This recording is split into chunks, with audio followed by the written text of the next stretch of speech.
Կարոտել եք։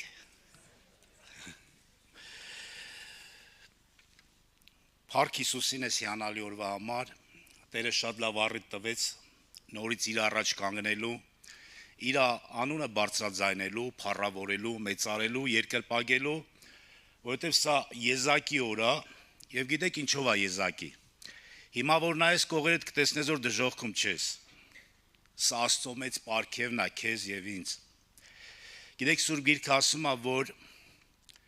ոչ թե մեղքերի վարձքը մահն է, այլ ասում է մեղքի վարձքը։ Եվ ասում է, որ արդար չկա եւ մեկը չկա, եւ ամեն մեկս էլ գիտենք, որ Տիրոջ առաջ մեղավոր ենք։ Բայց հիմա Տերը ողորմություն արե, որպեսի հասկանանք, որ մեր արածի համեմատ մեզ չհատուցեց։ Այլ դարձյալ ողորմություն տվեց, որպեսի գանք իր կենթանի ներկայության մեջ, բարձրացնենք իր սուրբ անունը, մեծարենք ու երկրպագենք, որովհետև ինքը արժանի է։ Ամեն։ Փառք Տիրոջ։ Գիտեք մենք հոգևորներս նման ենք մեքենաների։ Օրինակ մեքենան գնում է բենզալցակայան, գազալցակայան, չէ՞։ Հոսանքով է լիցքավորվում։ Մենք էլ ենք այսօր եկել լիցքավորվելու։ Մեքենան լիցքավորվում է, որպես իր տերը ինչ անի, իրան օգտագործի։ Եվ հիմա մենք եկել ենք, որպեսի լիցքավորվենք, որպեսի մեր տերը մեզ օգտագործի։ Բայց գիտեք, մեքենա կա լիցքավորվում է, մեքենա էլ կա վերանորոգման կարիք ունի։ Հիմա այս այդ օրն է, որ թե վերանորոգվենք, թե լիցքավորվենք։ Եվ Աստված դարձյալ ասում է, որ հնարություն է տվել ամեն մեկիս, որպեսի օգտվենք այն հնարավորություններից, որ մեզ համար այսօր պատրաստված են։ Գիտեք, այսօր ամեն մեկս, որ եկել ենք, շատ հնարավոր է, որ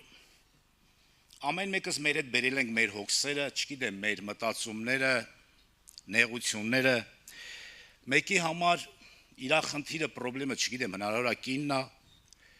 մեկին ամուսինն է, մեկինը զավակն է, եղբայրն է, քույրն է, վերջ ինչ որ մի խնդիր կա եւ եկել ես եւ քեզ հետ բերել ես եւ հույսով ես որ Տերը այսօր քեզ լսելու է։ Գիտեք, լսել եմ, սես բաներ օրինակ եղել է, որ կինը ասել է, որ ասում է, որ այս 9 տարի է սպասում եմ ամուսնուս ու աղոթում եմ, որ ապաշխարի, չի ապաշխարում։ Բայց երբ որ մի քիչ ավելի մոտիկից եմ ես իմացել, մոտիկացել իր ընտանիքը, սկսել ճանաչել, գիտեք, հակառակն եմ տեսել, որ ոչ թե ինքն է սպասում, թե երբ պետք իր ամուսինը ապաշխարի, այլ այս 9 տարի ամուսինն է սպասում, թե երբ պետք ինքը ապաշխարի։ Գիտեք, շատ կարևոր է, որ քննենք մեր անձերը, ու իսկապես տենանք, թե ինչպես ենք մենք, ինչպես ենք մենք դրսևորում մեզ։ Ես մի անգամ նստած է եկեղեցում ու այնքան հետաքրքիր էր, Տերը ինձ հարց տվեց։ Դրա առաջի օրը, երբ որ ես տուն էի, իրիկունը ում ընտանիքում չիլում, բան եղավ, խոսացինք ու մի բանի մեջ ոնց որ մի քիչ սենց, մի քիչ ինձ ջղայնացած, բարկացած սենց, ու երբ որ եկեղեցում նստած է, գիտեք Տերը ինձ ինչ հարցրեց։ Ասեց կարաս հիմա քեզ պահեսնես ոնց որ տունը։ Ժողովուրդ գիտեք ինչ հանդիմանություն էր։ Եվ հետո երկրորդ հարցը հնչեց։ Ասեց իսկ կարաս քեզ պահեսնես ոնց որ եկեղեցում։ Գիտեք հաճախ մարդը լինում է եկեղեցու գար եւ ընտանիքի գայլ։ Պետքա շատ ուշադիր լինենք։ Որովհետեւ Տերը ամեն բան տենում է։ Բաներ կա որ անում ենք ինչ որ մեկի մեջքի հետևում, բայց իմանանք որ սանում ենք Տիրոջ աչքերի առաջ։ Շատ հեշտ է ուրիշներին մեղադրել եւ այս մեղադրանքներով քողարկվել, որպեսի մենք չերևանք։ Մի քիչ կարող է խիստը հնչում ներող կլնենք, բայց այն ինչ որ ասում եմ նախ ինձ է վերաբերում, հետո նոր մնացածին։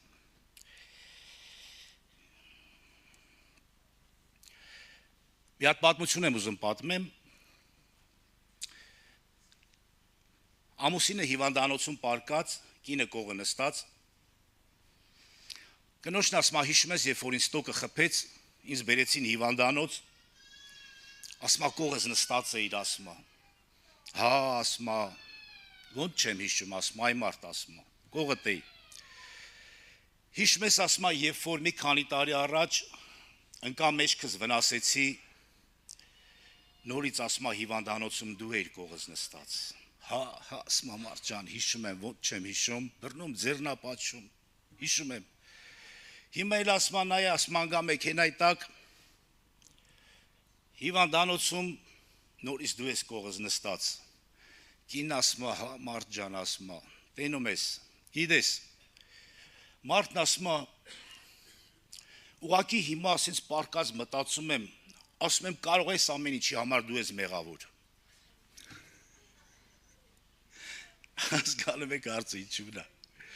Շատ ժամանակ մեղավորներին ուրիշ տեղ ենք փնտրում, բայց ստեա։ Մեկ-մեկ այնքան հեռու ենք նայում, որ մեր աչքի առաջը չենք տեսնում։ Ապրենք ներկա օրով։ Երբ որ Պողոսը նախկին Սողոսը գնում էր Դամասկոս, կարևոր բան եմ ասում, կխնդրեմ որ հիշեք։ Եվ իր մտածելով ինքը գնում էր, որտեղ ինքը տիրոջն էր ծառայում, որտեղ մեծացել էր Գամաղելի ոտքերի մոտ, գնում էր որպեսզի դե հավատացյալներին բերեր, որպեսզի նույն ձևի արժանացնեին Ստեփանոսի, ասած ասած աշխարհի լեզվով բախտին։ Եվ ինչ տեղի ունեցավ, հայտնվեց Տերը, իր լույսով, իր փառքով, եւ խփելով Պողոսին ձիուց ցած գցեց։ Ինչ եք կարծում, ինչքան կտևեր ձիուց ցած ընկնելը։ Քանի վայրկյան կտևեր։ Երևի մի 3, չէ՞։ Եթե փորձենք մի քիչ դանդաղացած պատկերացնենք, որ մեր լոռեցիկ են ասում քար պատրի 5 վայրկյան, հա։ Բայց դե չեմ կարծում, որ 3 վայրկյանից ավել տևեր։ Եվ գիտեք, 3 վայրկյան հետո Տերը հայտնվում է Պողոսին։ Որտեվ Պողոսն ասում է, ով ես Տեր։ Ճանաչում է, որ իր առաջ Տերն է կանգնած։ Գիտեք, ստեի ցավը որն է, որ շատ շատերը հաճախում են եկեղեցի 10 տարի, 20 տարի, 30 տարի, 40 տարի եւ Տերը նրանց չի հայտնվում։ Պատկերացնում եք 3 վայրկյան եւ 30 տարի։ Փոքր չի, չէ՞, տատանումը վայրկյանները վերածես տարիների։ Նույնիսկ մի օրվա համար է շատ տարբերությունը։ Եվ գիտեք ինչի համար չի փոխվում այս մարդկանց կյանքը, ասեմ ձեզ գաղտնիքը։ Պողոսը սկզբից հարցրեց ով ես Տեր, եւ երկրորդ հարցը ցնցեց։ Ասես Տեր, ինչ ես ուզում որ անեմ։ Ես կուզեմ որ քո աղոթքներին հետևես, ու ինձ թվում է շատ ժամանակ ուղղակի կնկատես, որ ավելի շատ Տիրոջից ուզում ես, որպեսզի ինքը տա եւ անի, քան հարցնում ես Տեր, ինչ ես ուզում որ ես անեմ քեզ համար։ Ես քեզ մի գաղտնիք եմ ուզում ասեմ։ Աստծուն չի հետաքրքրում, թե դու ինչեր ես արել։ Աստծուն հետաքրքրում է, թե դու ինչ չես արել։ Ասենք այսօր եթե չես սիրում քո հույվին, օրինակի համար եմ ասում։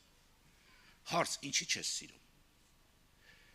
Եթե չես սիրում քո քրոջը, քո եղբորը, Տիրոջը հարց, Տիրոջ կողմից հարց քեզ, ինչի համար չես սիրում։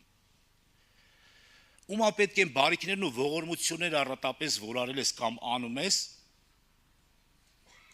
եթե այսօր դու հարց ունես, Տերը քեզ հարցնում է, ինչի չես անում։ Եթե այսօր գալիս ես եկեղեցում, ասենք խոնարհ քույրիկ ես կամ լավ ամուսին ես, եւ տուն ես գնում, քո ամուսինը քո մեջ խոնարհություն չի տեսնում, կամ քո կինը քո մեջ սեր չի տեսնում, դեպի իրեն, դեպի ընտանիքը։ Գիտեք, գալու է մի օր, որ այդ օրը կոչվում է հատուցման օր։ Եվ այդ օրը ոչ մեկի մենք չենք կարողանալու մեղադրենք։ Թե ով ինձ խանգարեց, ով ինձ շեղեց։ Սուրբ Գիրքը տված ամեն մեկիս եւ Աստված փառք Աստծո, որ ամեն մեկիս մի ուղեղա տվե։ Ամեն մեկս ունենք այդ հնարավորությունը մտածելու եւ ոչ մեկի հույսին չենք։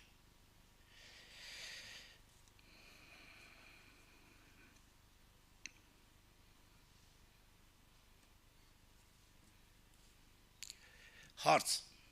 Ինչպես անեմ, որպեսի Տերը ինձ հայտնվի։ Երևի այս հարցը շատերին է հետաքրքրում։ Ես շատ եմ մտածել սրա համար տարիներ առաջ, եւ երբ որ Տերը ինձ ցույց տվեց ճանապարհը, ես հասկացա մի բան, որ սա ինքն է, սա իր ձեռն է, սա իր ողորմությունն է։ Պետք է մի տեղ կարդամ, որ սկզբից երբ որ նայես այս համարներին, կասես դրա մեջ ելք կա։ Մատթեոս ավետարանում 5-րդ գլուխ առաջի եւ 2-րդ համարներում ասում է, որ Հիսուսը նայեց ժողովրդին, լեռը ելավ եւ նստեց։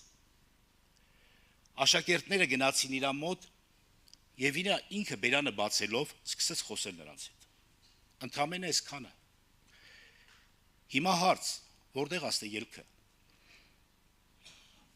Երևի դուք ես տվիր այդ հարցը, կամ ինձ ուղղեցիր։ Գիտեք, առաջի բանը, որ Հիսուսը ցույց է տալիս, ասում է նայեց ժողովրդին։ Հիմա դու երբ որ նայես քո կողը կտեսնես ժողովուրդ։ Երբ որ դու ստեից կգնաս քո տան մեջ կտեսնես մարդկանց։ Երբ որ դուրս կգաս քո տանից քո հարևաններին կտեսնես։ Կգնաս աշխատանքի, քո աշխատանքի ընկերներին կտեսնես։ Վերջը բարեկամների մոտ կգնաս, բարեկամներին կտեսնես։ Եվ ում որ դու կտեսնես սկսած քո ընտանիքից։ Հիսուսը ցույց է տալիս, որ բոլորից պետք է հոգևոր մակարդակով բարձրանաս։ Ոչ թե իջնես, այլ բարձրանաս։ Եվ նայեք ասում է ժողովրդին նայելով բարձացավ։ Շատերը այսօր իրանց ընտանիքում ասում են, ինչի համար չի փոխվում իմ տան անդամը։ Որովհետև իրանք ինչ մակարդակի որ կան, դու այդ մակարդակի վրա ես։ Դու պետքա բարձրանաս, դու պետքա տարբերվես։ Դու սպասում ես, երբ պետքա իրանք փոխվեն, եւ իրանք սպասում են, թե դու երբ պետքա փոխվես։ Հիշեք, սա շատ կարևոր կետ է։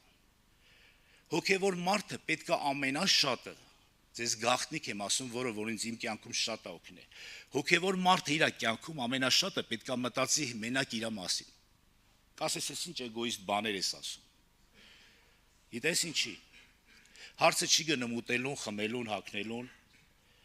Հարցը գնում է, որ ամենաշատը մտածում ես քո մասին, քո թերությունների մասին եւ ոչ թե ուրիշների։ Երբ որ դու կսկսես քո տան մեջ փոխվել, այսինքն կսկսես օգտագործել ոչ այն բառապաշարը, որը որ իրանց դուր չի գալիս։ Կսկսես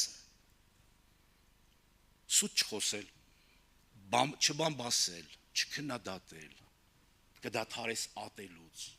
Ամեն տեսակի չարախոսություններից։ Եվ քո տան անդամը սկզբից կնայի, այսինքն երբ որ կատակ եք անում այն ժամանակ բառապաշար կարող օգտագործում էր, հիմա կտենա չես ասում։ Կարող է աչքիս ա թվում։ Հələ սպասենք, կարող է ձևա բռնե։ Սպասի մի օր, 2 օր, 5 օր, 10 օր, մի ամիս, 6 ամիս, չես մարդը ոնց որ փոխվել է։ Եվ սրա նման շատ բաներ, որ դու կսկսես չանել,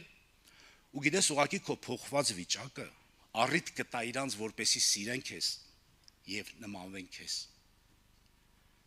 Մինչեւ դու չփոխվես, չնմանվես քո տիրոջը, իրանք չեն նմանվելու քեզ։ Եթե իրանք չեն նմանվում քեզ, ուրեմն դու արդեն իրանց նման ես։ Հնարավոր իրանք ավելի լավն են։ Նայեք, ասում է Հիսուսը բարձրացավ լեռը եւ ինչ արեց, նստեց լեռան վրա։ Շատերս հոգևոր կյանքում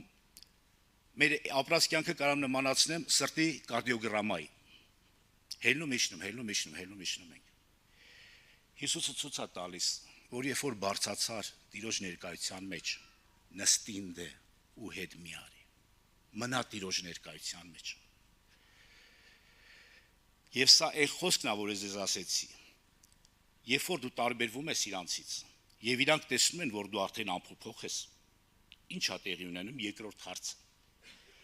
Ասում է ներքևից աշակերտները բարձացան իր մոտ։ Այսինքն երբ որ դու մակարդակով, հոգևոր մակարդակով բարձացար եւ տարբերվեցիր, իրանք գալու են քո մոտ, այսինքն իրանք սկսելու են նմանվել քեզ։ Եվ հաջորդ կետը, որ շատ տարօրինակ է, գրվածքը։ Ասում է Հիսուսը բերանը բացելով ինչ արեց, խոսեց։ Մի քիչ տարօրինակ է, չէ՞։ Ով չգիտի, որ խոսալու համար պետք է բերանը բացես։ Նոր բան չի։ Բոլորս էլ այդ գործողությունն անում ենք։ Նույնիսկ համերերն են խոսալուց բերանը բացում փակում։ Ինչ է ուզում սրանով ասի։ Մեր շատ խնդիրների խնդրեմը լինում է դրանում, երբ որ մենք մեր բերանը բացում ենք եւ չարիք ենք խոսում։ Երբ որ մենք մեր բերանը բացում ենք եւ խոսում ենք այն ինչ որ մեր դիմացինի շինություն չի բերում։ Երբ որ մենք մեր բերանը բացում ենք եւ վիրավորում ենք իրանց, բամբասում, քննադատում եւ ատելություն ենք տարածում, ընտանիքներ ենք քանդում։ Հիսուսը ցույց է տալիս, որ երբ որ քո բերանը բացում ես, ինչ պիտի խոսես։ Եվ ինչ ասում։ Երանի հոգով աղքատներին, Երանի սքավորներին, Երանի հեզերին։ Պատկերացնում եք բերանը բացելուց ինչ պիտի խոսես։ Սա է բարձանալու միջոցը։ Եթե ուզում ես բարձանաս, թող հետին բաները։ Մի հիշի առաջվա օրերը։ Ամեն բան թող, որտեղ Սուրբ Գիրքը ասում է, որ հները անցան եւ ամեն բան նոր եղավ, բայց սա բարձացողի համար։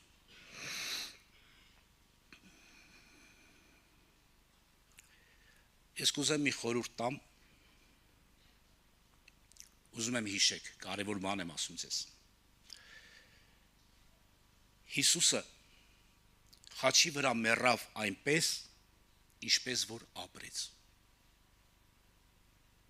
Հայր անունը շրթունքներին։ Քննի ամեն օրդ։ Եվ ես ուզում եմ մի գաղտնիք ասեմ, շատ ժամանակ հավատացյալ մարդը սկսում է վախել հատկապես մահից։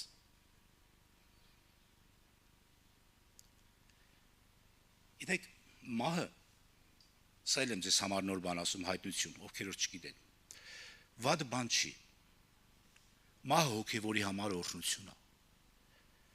Մահ նշանակում անցում։ Պողոս առաքյալը ինչ որտեղ մահին ծաղրում է, եւ ինչ ասում, ասում մահուրա քո խայթոցդ։ Եվ մահին ասում, երբ որ դու կգաս, իմ համար ավելի լավ կգնամ տուն պապայի մոտ,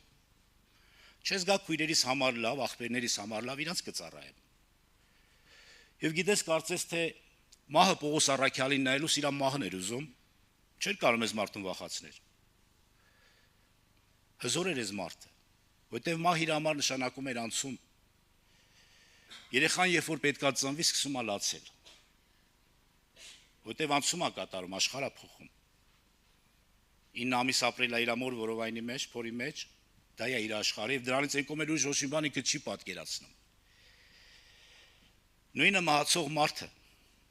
սկսում է լացել, սկսում է վախել, որտեղ չի հասկանում, հեսա մեռնելուց հետո ինչ է տեղի ունենալու։ Ես ուզում եմ մի քաջալերական լավ խոսք ասեմ։ Մահ չի նշանակում վերջ։ Մահ նշանակում է վերադարձ տուն պապայի մոտ։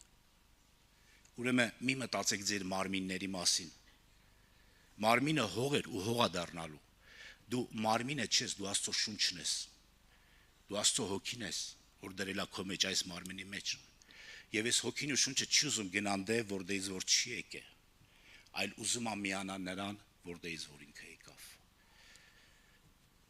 Սիրելիներս, Տերը թող օրհնի ձեզ։ Ես կուզեմ, որ այս խոսքը ամեն մեկիդ համար լինի որպես հորդորի խոսք։ Եվ երբ որ կհասնես քո տուն, սկսի ավելի շատ մտածել քո մասին, ասա Տեր ցույց տուր ինձ իմ թերությունը, ցույց տուր իմ տկարությունը։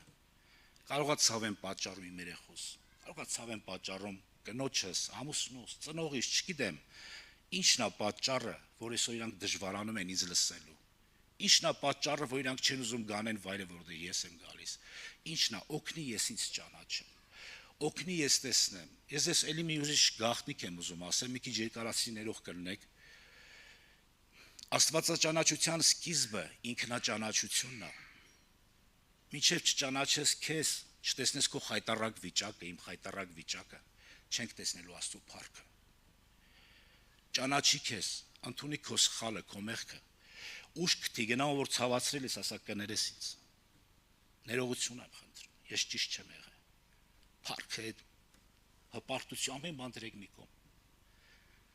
Մոտեցի, գնա, չգիտեմ, սիրտը շահի, բայց Քրիստոսով։ Ու կտեսնես, որ քո վերելքը դեից է սկսում։ Չփոխվող մարդիկ պետքա գան, քեզ սիրելով։